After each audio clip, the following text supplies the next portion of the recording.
17 techniques secrètes pour analyser instantanément les gens. Lorsque nous rencontrons quelqu'un pour la première fois, nous sommes submergés d'informations. Il peut être difficile de déterminer quel type de personne il est. C'est pourquoi il est important de comprendre comment nous communiquons. Selon les experts, 55% de ce que nous transmettons vient du langage corporel, 38% de la voix, et seulement 7% de ce que nous disons. Cela signifie que lorsque nous rencontrons quelqu'un pour la première fois, nous devons prendre en compte ces trois facteurs, en plus de ce que l'apparence d'une personne peut suggérer. Si vous voulez avoir un aperçu de la personnalité de quelqu'un lorsque vous le rencontrez pour la première fois, faites attention aux indices suivants.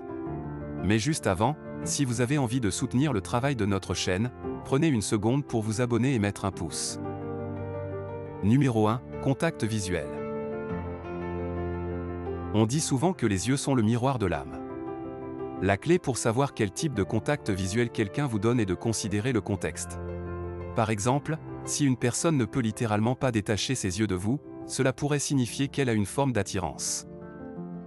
D'autre part, lorsque vous regardez quelqu'un dans les yeux, et qu'il ne peut pas vous regarder dans les yeux en retour, c'est un signe qu'il est soit nerveux, soit qu'il a quelque chose à cacher.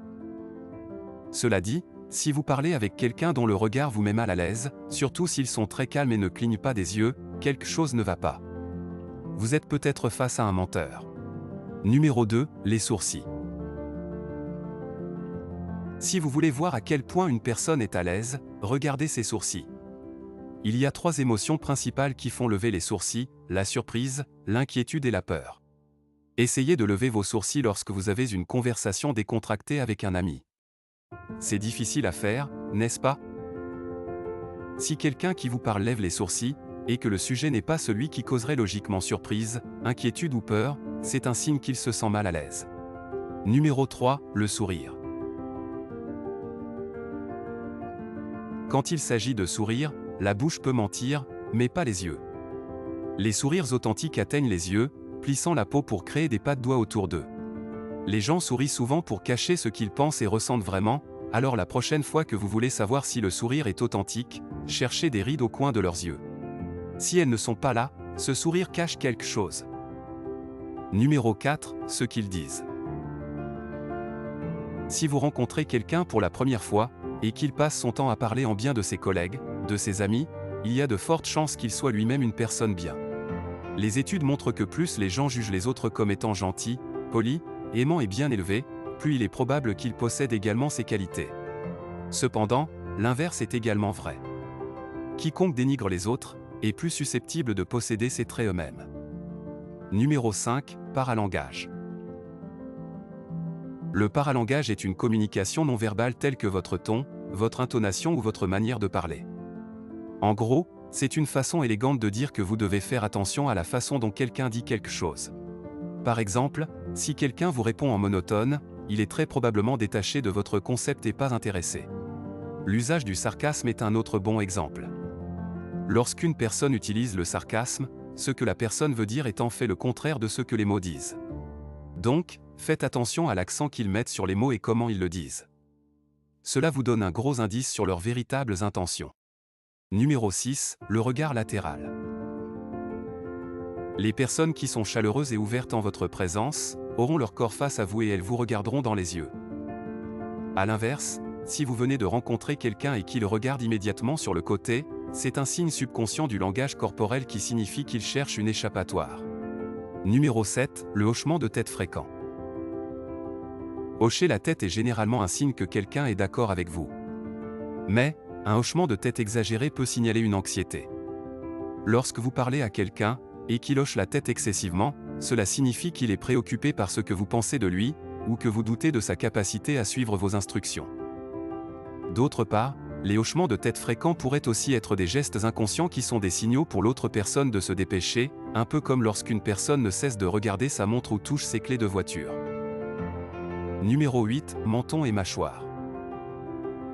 Quand quelqu'un essaie de prendre une décision, il a tendance à se frotter le menton. Il peut regarder en haut, en bas, ou sur le côté. C'est un signe sur qu'il est perdu dans ses pensées.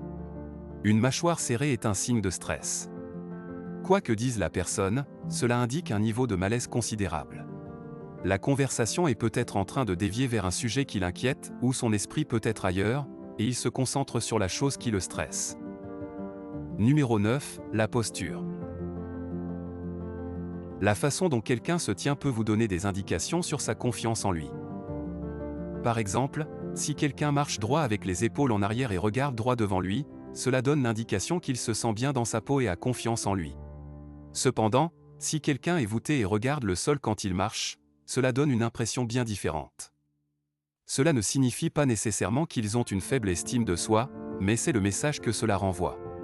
Numéro 10, le frottement des mains. Certains disent que les mains diffusent ce que la tête pense. Quand une personne se frotte les mains, cela signifie généralement qu'elle a un sentiment positif à propos de quelque chose. Les gens le font généralement quand ils espèrent quelque chose de bon dans le futur et qu'ils sont excités à cette idée. Numéro 11, la poignée de main. Vous pouvez en dire beaucoup sur une personne par sa seule poignée de main. Douce et flasque, et elle est probablement soumise ou facile à manipuler. Trop forte et écrasante, et ils sont peut-être des types dominants. La durée est également importante. Trop long et c'est bizarre, mais trop court pourrait indiquer une forme de conflit. Il est possible que la personne ne veuille pas établir un lien profond avec vous. Mais cela pourrait aussi signifier qu'ils n'ont pas beaucoup de temps. Numéro 12, pencher en avant ou en arrière. Si une personne se penche vers vous, c'est une indication claire qu'elle s'intéresse à ce que vous avez à dire. Ce que vous ne savez peut-être pas, c'est que c'est aussi un signe de respect. Lorsque les gens se rapprochent et se penchent vers vous pendant une conversation, cela montre qu'ils veulent se confier à vous. Cela vous fait vous sentir digne de confiance et valorisé. Si quelqu'un se penche en arrière cependant, il montre qu'ils en ont assez de la conversation, ou peut-être se sentent-ils mal à l'aise pour une raison quelconque. Numéro 14, les bras ou les jambes croisées. Avez-vous déjà eu une conversation avec quelqu'un qui croisait les bras ou les jambes pendant que vous lui parliez? Si vous êtes à un premier rendez-vous, ou si vous essayez de proposer une nouvelle idée à quelqu'un, ce n'est pas bon signe. Les bras et les jambes croisées sont des barrières physiques qui suggèrent que l'autre personne n'est pas ouverte à ce que vous dites. Même si elle sourit et participe à une conversation agréable, son langage corporel raconte l'histoire. Psychologiquement, les jambes ou les bras croisés signalent qu'une personne est mentalement, émotionnellement et physiquement bloquée par ce qui est devant elle. Numéro 15, les chaussures. Les chaussures d'une personne peuvent en dire long sur sa personnalité.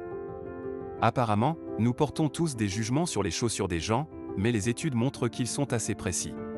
Les personnes nerveuses auront des chaussures neuves ou très propres, les personnes aimables porteront des chaussures pratiques. Les personnes calmes auront une affinité pour les chaussures inconfortables et les personnes agressives porteront des bottines. Jetez un coup d'œil à vos propres chaussures. Votre type de personnalité correspond-il? Numéro 16, l'apparence générale. La manière dont une personne s'habille et se présente peut en dire long sur elle. Si la personne a les cheveux en place, ses vêtements repassés, et qu'elle prête attention au style, elle peut être très minutieuse. Une personne avec une garde-robe plus décontractée ou des cheveux mal coiffés pourrait être créative, ou simplement désordonnée. Et puis prenez quelqu'un qui a l'air négligé et sans mauvais, il pourrait simplement être une personne vraiment paresseuse. Numéro 17, l'imitation du langage corporel. Si vous n'avez jamais essayé d'analyser les gens avant, c'est quelque chose que vous n'avez probablement pas remarqué. Mais, prêtez-y une attention particulière à l'avenir, car lorsque quelqu'un imite votre langage corporel, cela signifie qu'il se sent si bien avec vous, qu'il veut se mettre en harmonie avec vous. C'est un signe que la conversation se passe bien et que l'autre partie est réceptive à votre message.